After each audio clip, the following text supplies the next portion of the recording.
নজর রাখবো পরবর্তী সংবাদে। আজ সারা দেশের সাথে রাজ্যের 59টি জেলাতেও পালন করা হয়েছে ঈদুল আজহা এবং এই উপলক্ষে 59টি জেলার জেলা সদর কৈলাসহরের সাড়ম্বরে হয় পবিত্র ঈদ উৎসব।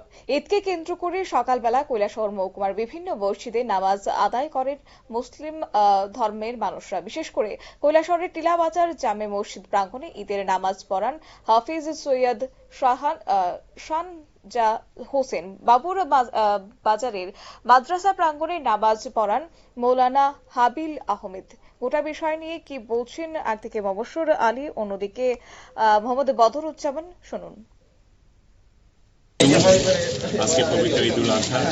আপনারা সবাই জানেন যে সংখ্যালঘু মুসলিম ধর্মাবলম্বী মানুষ দুইটা ঈদ উৎসব পালন করে থাকেন। প্রথমত এক মাস সিয়াম শেষে রোজা পালন করে রোজার শেষে ঈদ পালন করা হয় এবং এই যে মহান আল্লাহর উদ্দেশ্যে একে ঈদও বলি আমরা ঈদুল আজহাকে পালন হচ্ছে। আমি সবার প্রতি প্রথমেই ঈদুল আজহার আন্তরিক প্রীতি এবং শুভেচ্ছা সবাইকে জানাচ্ছি। ঈদ মুবারক।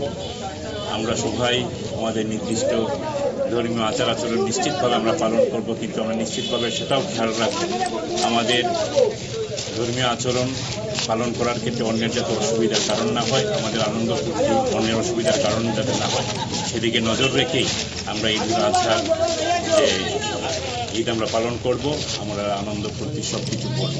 আমরা জানি যে আমাদের এই ত্রিপুরা রাজ্যে বা আমার দেশের কৃষ্টি সংস্কৃতি হচ্ছে সম্প্রীতি।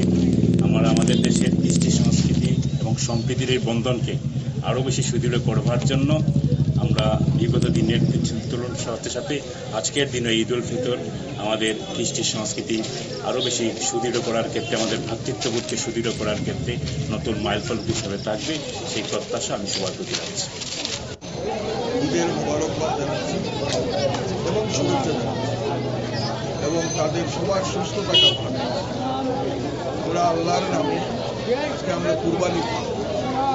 এই কুরবানিটা মানুষের মনের ভিতরে যে কুশত্রতা, এই কুশত্রতাকে দূরীকরণের জন্য, কুশত্রকে ভুলে একটা সুন্দর সমাজ গড়া, সুন্দরভাবে পরিচালিত হওয়া, বিবেক ভুলে সম্প্রীতির বাতাবরণ সৃষ্টি করা, রাজ্যে তথা দেশে এটা অংশ দীর্ঘদিন যাবৎ এই দেশের যে ভ্রাতৃত্ববোধ, এই ভ্রাতৃত্ববোধ সাম্প্রদায়িক সম্প্রীতি, সেই সম্প্রীতিতে যাতে অটুট থাকে তার জন্য মহান আল্লাহর কাছে কামনা করছি এবং রাজ্য তথা দেশের প্রগতি উন্নতি আমি কামনা করছি।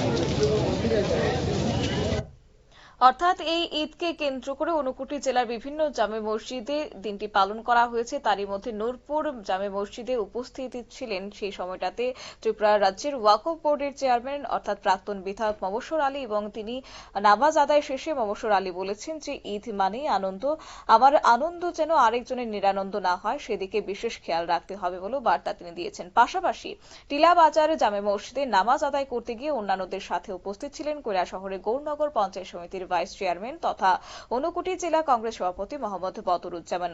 ঈদের নামাজ আদায় শেষ করে পবিত্র ঈদ উৎসব উপলক্ষে দেশবাসী এবং রাজ্যবাসীকে শুভেচ্ছা জানান। পাশাপাশি শান্তি সম্প্রীতির বজায় রাখার আহ্বান তারা করেছেন। অর্থাৎ বলা চলে আজকের এই ঈদ উৎসবকে কেন্দ্র করে শান্তি সম্প্রীতি এবং বাড়তি উন্মাদনা পরিলক্ষিত হয়েছে ইসলাম ধর্মাবলম্বী মানুষদের মধ্যে। নিয়ে নিচ্ছি ছোট্ট একটি বিজ্ঞাপন বিরতির সঙ্গে থাকুন।